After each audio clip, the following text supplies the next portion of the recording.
Bonjour à tous, chers voyageurs et voyageuses, je suis Nico et je suis ravi de vous retrouver aujourd'hui pour partir découvrir l'Arizona. On continue notre série sur les 50 États américains avec cet État du Sud-Ouest qui est connu pour ses paysages tels que Monument Valley et surtout le fameux Grand Canyon, évidemment. On va voir donc quelles sont les raisons de voyager dans cet État de l'Arizona aux États-Unis. Pour vous situer un peu, parce que c'est vrai que c'est pas forcément un État si connu que ça en dehors des frontières du pays, eh bien l'Arizona, c'est à côté de la Californie et à la frontière du Mexique. C'est donc au sud-ouest du pays. C'est très grand, ça fait presque 300 000 km², un peu plus de la moitié de la France si vous préférez, et c'est pas très peuplé, avec seulement 7 millions d'habitants, mais une très grande ville qui est Phoenix, qui est aussi la capitale de l'État. L'Arizona, c'est un État assez varié, on va le voir, mais quand même très marqué par le désert, vous en doutez, et puis du coup par le soleil et la chaleur. Il faut savoir que pendant au moins 4 mois par an, dans le sud de l'État, il fait plus de 40 degrés tous les jours, sans exception. Après, il y a aussi de la neige en hiver, notamment dans le nord, qui est plus en altitude, donc encore une fois, c'est assez varié. Allez, on est prêt à décoller. Je vous rappelle que si vous souhaitez ajouter quelque chose ou une précision, surtout n'hésitez pas à le faire en commentaire, Et si vous souhaitez vous abonner à la chaîne, c'est avec plaisir, merci beaucoup. Pour commencer, nous allons faire un petit tour des différentes villes, les grandes villes en tout cas, de cet État. À commencer par Phoenix, qui est l'une des villes les plus grandes et les plus dynamiques du sud-ouest américain et même des États-Unis tout court. Avec ses 4,5 millions d'habitants, elle s'étend sur ce qu'on appelle la vallée du Soleil, dans la région supérieure de la rivière Salée, au centre de l'Arizona. Elle a été fondée en 1867 et la ville renaît des cendres métaphoriques de l'ancienne civilisation indienne qu'on appelait Hohokam, qui prospérait dans cette région, ce qui lui a donc valu le nom de Phoenix, comme le phénix qui renaît de ses cendres. Compte tenu de la géographie austère de la région, il faut savoir que c'est un désert finalement, c'est un peu un miracle que la ville ait survécu à la fois assez longtemps pour devenir vraiment une ville, et puis aussi pour devenir la capitale du territoire en 1889. Aujourd'hui, vous en croirez pas vos yeux, avec ses banlieues interminables et ses autoroutes bondées, Phoenix, c'est une ville absolument incroyable. On l'appelle parfois le Los Angeles sans la mer. Phoenix, c'est aussi une ville qui est parfois un petit peu difficile à appréhender, c'est tellement grand et difficile à aimer, il faut dire qu'il n'y a pas énormément de choses à faire. Mais bon, comme le sol de la rivière Salée, il suffit parfois de gratter un petit peu sous la surface pour découvrir quand même quelques petits trésors. Les visiteurs peuvent notamment surplomber la ville et avoir un magnifique panorama depuis la crête de South Mountain, qui est parsemée de ces saguaros. Les saguaros, ce sont ces grands cactus très typiques de l'Arizona, ou bien aller sur l'un des sentiers désertiques qui traversent la Camelback Mountain, qui se trouve à peu près en plein milieu de Phoenix, un endroit vraiment magnifique au point de vue naturel. On a également le parc Papago avec ses buttes caractéristiques, et puis le Desert Botanical Garden, donc le jardin botanique du désert, qui offre encore plus de nature évidemment désertique. Les peuples indigènes du sud-ouest sont au cœur du très réputé musée de Heard Museum, qui est consacré donc à l'art, à la culture et à l'histoire des Indiens d'Amérique. Parmi ses principales collections, on va trouver des poupées de la tribu Hopi, à savoir ce qu'on appelle des Katsina ou Kachina, des bijoux de la tribu des Zuni, des textiles des fameux Navajo, les Navajo, et puis des céramiques de tout le sud-ouest en général. Autre joyau inattendu, le Musical Instrument Museum, donc le musée des instruments de musique, qui est situé au nord de Phoenix et qui présente, comme vous vous en doutez, des instruments de musique du monde entier. C'est vraiment très intéressant. Nichée dans le coin nord-est de la vallée du Soleil, donc, la ville assez chic de Scottsdale propose des hôtels de luxe, des terrains de golf, des sentiers de randonnée verdoyants et plus d'une centaine de galeries d'art. Donc vous aurez compris un petit peu le concept. Vous aurez également peut-être tiqué sur les terrains de golf et les sentiers verdoyants. Pourtant oui, Scottsdale, on peut le dire, est une ville plutôt verte, ce qui est assez incroyable et exceptionnel étant donné l'environnement complètement désertique dans lequel on se trouve ici. Alors évidemment, c'est tout à fait problématique d'un point de vue écologique, mais on va pas refaire le monde ici. Des visites guidées sont notamment organisées tout près de Scottsdale dans ce qui s'appelle Taliesin West, qui est une œuvre architecturale, un chef-d'œuvre même du très célèbre Frank Lloyd Wright et qui surplombe donc cette ville de Scottsdale. Scottsdale qui est probablement l'étape principale, majeure, la plus intéressante si vous êtes de passage à Phoenix. On change de ville et avec environ un quart de la taille de la capitale de l'État, donc Phoenix, on va trouver Tucson, ou qui se prononce Tucson, et qui se trouve dans une cuvette naturelle, entourée là encore de forêts de saguaro, les cactus, et de montagnes désertiques qui sont très spectaculaires. On est ici dans l'extrême sud de l'Arizona. Contrastant assez fortement, il faut le dire, avec l'effervescence de Phoenix, Tucson est réputé pour son mode de vie en plein air, ses centres de remise en forme, donc un petit peu de la thalasso, sa spécialité locale, son ambiance de ville universitaire qui tourne autour du campus de l'université de l'Arizona, et puis une cuisine régionale qui mérite d'être signalée, qui est assez savoureuse, qui mélange des saveurs américaines assez classiques, et celle du Mexique. On va notamment avoir des spécialités comme le hot dog sonorien, qui est quelque chose d'un peu culte dans la ville. Les trois quartiers historiques de Tucson sont El Presidio, le Barrio Histórico, et puis Armory Park, et tous les trois regorgent de bâtiments et de lieux qui ont été restaurés ces dernières années, et sont trois quartiers assez intéressants. On peut également noter le Tucson Museum of Art, qui présente des excellentes collections d'art de tout l'Ouest américain, mais aussi de l'art espagnol, de l'art précolombien, et puis de l'art populaire hispanique d'une façon générale, et qui surtout va prendre place dans un cadre assez intéressant, c'est-à-dire 5 adobes historiques. Alors les adobes, ce sont ces structures en adobe justement, un peu rose, un peu terracotta qu'on va retrouver dans tout le sud-ouest des États-Unis, et c'est une architecture typiquement locale et historique qui est donc plutôt intéressante. À Tucson également, on va pouvoir visiter le Pima Air and Space Museum, qui possède plus de 300 machines volantes de tout type, surtout historiques, et qui propose en plus des visites du Boneyard voisin. Donc le Boneyard, c'est un peu le cimetière de l'aviation, où on va pouvoir voir quelques 4000 avions qui sont mis ici en sommeil. On les amène ici vers Tucson, dans ce désert, parce que l'air y est très très sec, donc ça empêche la rouille, ça empêche du coup que les avions s'abîment trop vite. La grande attraction, cela dit, de Tucson, si vous êtes dans le coin, ça va être le parc national de Saguaro, qui borde la ville à l'est et à l'ouest, donc de deux côtés. Il s'agit d'une vaste étendue désertique, évidemment, où on va trouver de nombreux sentiers de randonnée qui serpentent à travers donc des massifs de cactus très imposants. Il faut savoir que ces cactus saguaro, ils peuvent parfois monter jusqu'à plusieurs mètres de hauteur, donc c'est un très très gros cactus. Juste à l'entrée du parc, on va trouver un musée qui est le Arizona Sonora Desert Museum, qui est à la fois un zoo et puis un jardin botanique consacré évidemment à la faune et à la flore de cette région du sud-ouest désertique. Au sud de la ville, autre monument à noter, la mission San Xavier del Bac, qui est à la fois la plus ancienne église catholique romaine des États-Unis et puis la plus ancienne structure européenne intacte de l'Arizona. Elle a été fondée en 1692, ce qui est quand même assez ancien pour les USA, mais l'église actuelle, avec sa façade baroque coloniale espagnole blanchie à la chaux, a été achevée dans les années 1790. Allez, on va maintenant s'attarder sur ce qui fait probablement la réputation, et à juste titre, de cet état de l'Arizona, ce sont les paysages, évidemment la nature. Une grande partie de la campagne, si on peut dire, de l'Arizona a encore un aspect sauvage, voire très sauvage, ce sont des grandes étendues désertiques, en particulier dans le nord, où le fleuve Colorado et le Grand Canyon, très fameux, marquent à la fois profondément le paysage et la géographie, mais aussi l'esprit de tous ceux qui viennent le contempler. On peut avoir vu autant de cartes postales du Colorado que l'on veut, ça sera toujours majestueux et époustouflant de le voir en vrai, je peux vous l'assurer.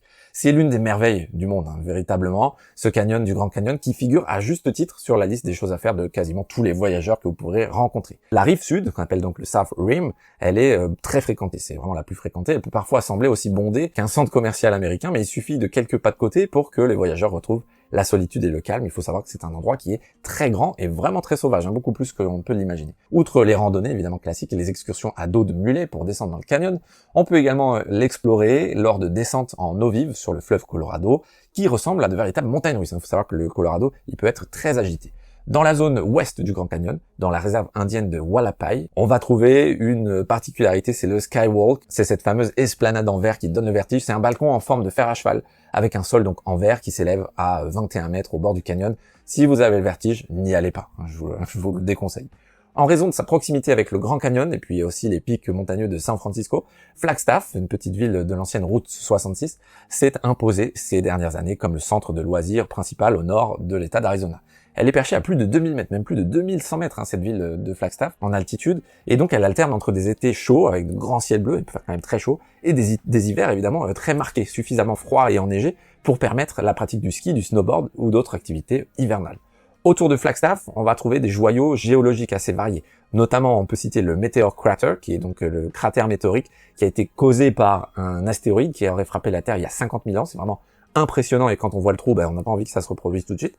Et on va également trouver autre spécificité, les lits de lave du Sunset Crater Volcano National Monument, qui est donc un paysage assez unique et à remarquer dans cette région de l'Arizona. Autre site, le bien nommé Painted Desert, donc le désert peint, qui s'étend à l'est du Grand Canyon jusqu'à la réserve indienne des Navajo et au parc national de la forêt pétrifiée, qui va protéger donc, alors c'est principalement des troncs d'arbres, mais c'est assez intéressant, c'est des vestiges fossilisés de forêts qui datent du Triasique, qui ont donc prospéré il y a environ 225 millions d'années.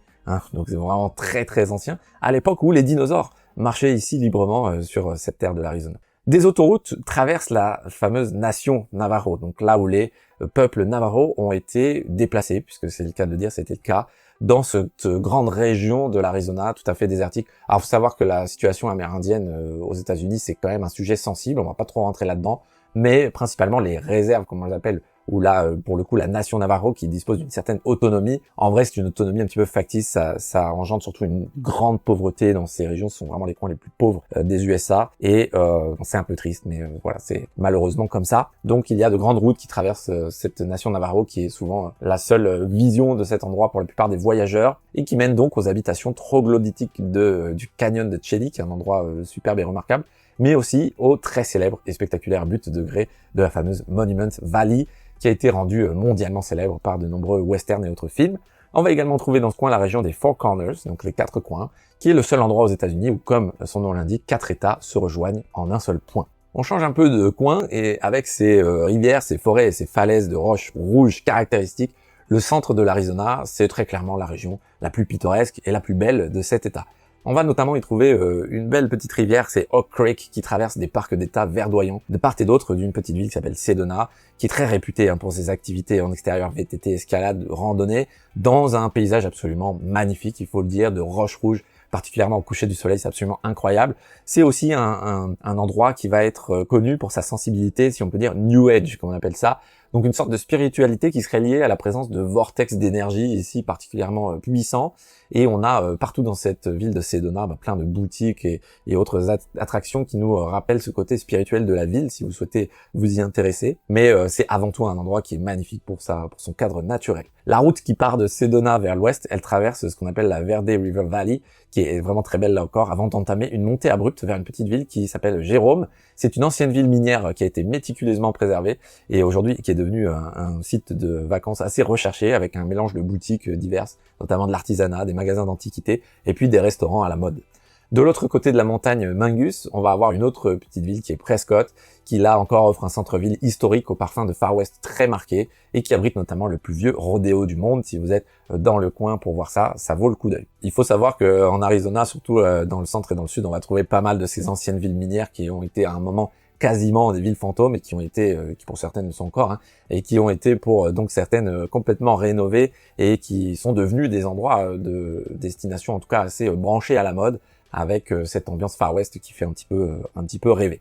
Sur tout le sud-ouest de l'Arizona va s'étendre ce qu'on appelle le désert de Sonoran, donc à savoir du bas de la rivière Colorado jusqu'à Tucson et même au-delà. Il est connu évidemment pour ses emblématiques cactus saguaro, là encore immenses, mais le Sonoran présente plusieurs aspects qui sont bien caractéristiques de cet endroit, à savoir des dunes de sable, des plaines rocheuses, en passant par des oasis remplies de palmiers, on se croirait vraiment dans le Sahara, et puis des criques ombragées de mesquite, cet arbre qui est très typique du sud-ouest américain. Il existe également ici une grande variété humaine, si on peut dire, qui va des colonies amérindiennes isolées jusqu'à des stations balnéaires modernes, et oui, puisqu'on va trouver un lac, le lac Havasu, et sur ce lac, on va trouver Lake Havasu City, donc une station balnéaire pur jus, et si vous êtes en Arizona en été, c'est probablement la seule destination que vous voudrez visiter tellement il fait chaud. Cette ville a notamment une particularité, elle a connu son heure de gloire en effet en 1968, lorsque les fondateurs de la ville ont acheté brique par brique le London Bridge, le pont de Londres, à Londres, en Angleterre, et ils l'ont fait transporter de l'autre côté de l'Atlantique, et l'ont réassemblé donc au bord de ce lac Havasu, on peut toujours le voir aujourd'hui.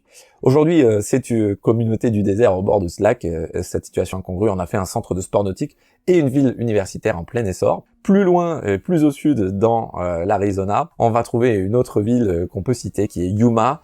Donc là, des paysages désertiques total. Alors Yuma, elle est connue aux États-Unis pour sa prison historique, territoriale, donc pourquoi pas, mais aussi pour un festival un peu incongru, c'est le festival annuel de la laitue, qui célèbre les produits bien irrigués de la région. Donc je vous laisse imaginer le paradoxe, on est vraiment en plein désert, et il faut savoir, pour le fun fact, que Yuma, c'est la ville la plus ensoleillée de la planète, officiellement, ce que je vous dis. Elle reçoit 90% de l'ensoleillement possible sur cette terre. Donc c'est la seule ville habitée qui en reçoit autant. Donc à Yuma, il fait quasiment tout le temps soleil. Quand il fait pas soleil, il y a d'énormes orages tempétueux qui viennent inonder tout ça en 3 minutes.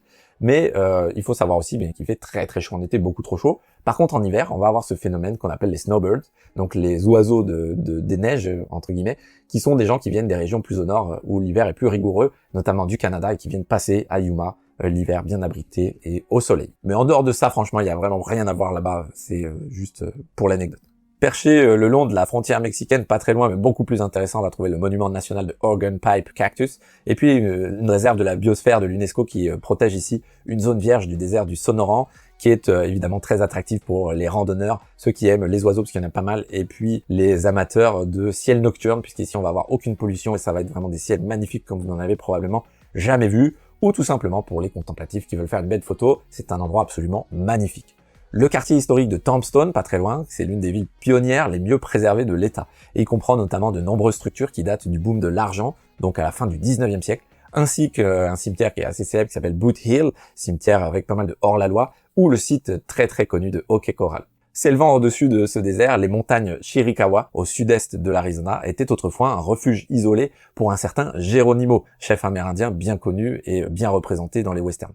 Aujourd'hui, les montagnes et leurs étranges formations rocheuses, elles offrent un refuge plutôt pour les randonneurs que pour les Apaches. On pourra y faire de très belles balades, on pourra aussi faire du camping, et pour les amoureux de la nature, c'est absolument magnifique. Et on pourra peut-être y croiser des chercheurs qui viennent étudier ici le dernier habitat aux États-Unis du jaguar. Et oui, parce qu'il reste quelques jaguars, mais alors très très peu, et ils se trouvent ici. Si vous avez la chance d'en croiser un, mieux vaut jouer tout de suite au loto, c'est tellement rare, mais en tout cas, il faut le savoir, même si probablement, du coup, vous ne le verrez pas. Voilà, écoutez, on est arrivé au terminus de notre petit voyage en Arizona. Merci beaucoup de m'avoir accompagné. J'espère évidemment, comme d'habitude, que tout ça vous a donné les informations que vous cherchez et puis répondu à vos questions si vous en aviez. Si vous avez des précisions à ajouter, si vous le souhaitez, n'hésitez pas à commenter. N'hésitez pas à vous abonner à la chaîne pour la soutenir, évidemment, vous savez comment ça marche. Moi, je vous dis à très bientôt pour découvrir un nouveau pays, une nouvelle région, un nouvel état, bref, un nouvel endroit de notre belle planète. Portez-vous bien, j'espère sincèrement que vous allez bien. N'oubliez pas que chez vous, c'est la Terre et que la Terre, c'est partout. Bon voyage et ciao. Quand tu veux